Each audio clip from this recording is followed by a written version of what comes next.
What is up, tennis enthusiasts? Congrats to Novak on his 20th Grand Slam, a well-deserved win for a man who has no qualms about self-analyzing and making the changes necessary to become a better player. Novak Djokovic has a fantastic forehand and serve, but have they always been so efficient and effective? Watching old highlights of Novak Djokovic hitting his forehand and serve reminds me how he's improved over the years. I get so many people wanting me to make them better players without changing their flawed fundamentals. I have to be the bearer of bad news and tell them that no strategy is going to make their backhand less crummy. In this video, I'm going to show you two big changes Novak has made that have allowed him to dominate the ATP Tour and earn a place in the GOAT argument. At the end of the video, I'm also going to show you a couple drills you can do if you think you might have similar issues with your own game. As always, the best way you can support this channel is to interact. Subscribe, like, and comment. So let's start with Djokovic's forehand. Try to think back when Novak first started on tour. Do you remember his non-hitting hand flying behind his back when he hit a big forehand? Well, it did. Novak most likely assumed, like many players, that generating power was as simple as twisting your shoulders into the ball. It makes sense, but isn't exactly what the most effective forehands do. What is known as the kinetic chain is slightly more complicated than that. The improvement we saw from Novak, and what we see from the best forehands on tour, is a slowing down of the body just prior to the hitting arm coming through. This works as a reactive brake, propelling the arm even faster than if the body continued to open.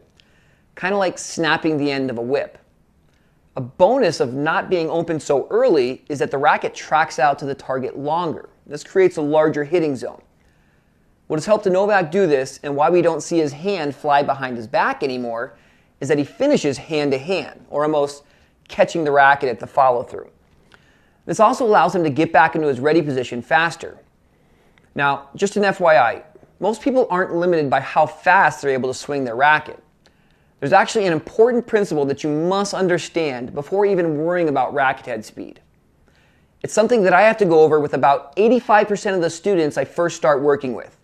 I'm not going to get into it in this video, but I will put a link in the description and you can check it out on your own. Okay, then there's Novak's major serve improvement. This little hitch right here that has gone away. Again, not a surprising flaw to have at the beginning of one's tennis career. So the most common problem I see on the serve is the tendency to turn the strings toward the ball too early.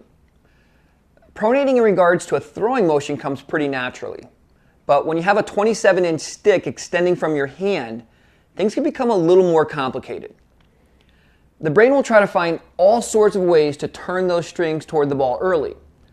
The trick on the serve, though, is to deny the ball the strings as long as possible. The problem Novak would have had with this is simple.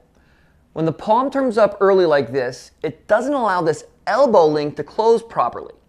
Think of an arm bar in the MMA. When this link doesn't close properly, it puts tension in the wrong places and just doesn't allow you to create the maximum amount of racket head speed that you could. These are both hard to spot yet common problems for many players of varying levels. You think you might have one of these problems? Well, there's a very easy fix. Hitting the like button and subscribing to my YouTube channel will instantly fix all of the problems with your tennis game. Okay, probably not. Actually, changing a motor program can be very difficult, unless it's not. Some people have the cognitive flexibility to just change it.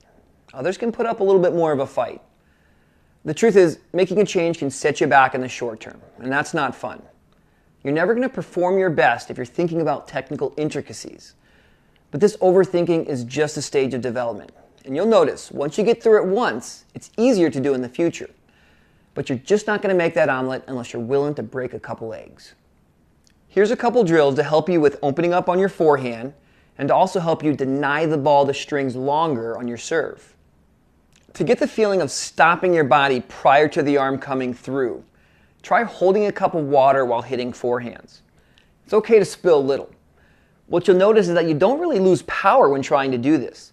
You'll actually hit just as hard with less effort and be more consistent. Another thing you want to make sure you're doing on your forehand is finishing hand to hand.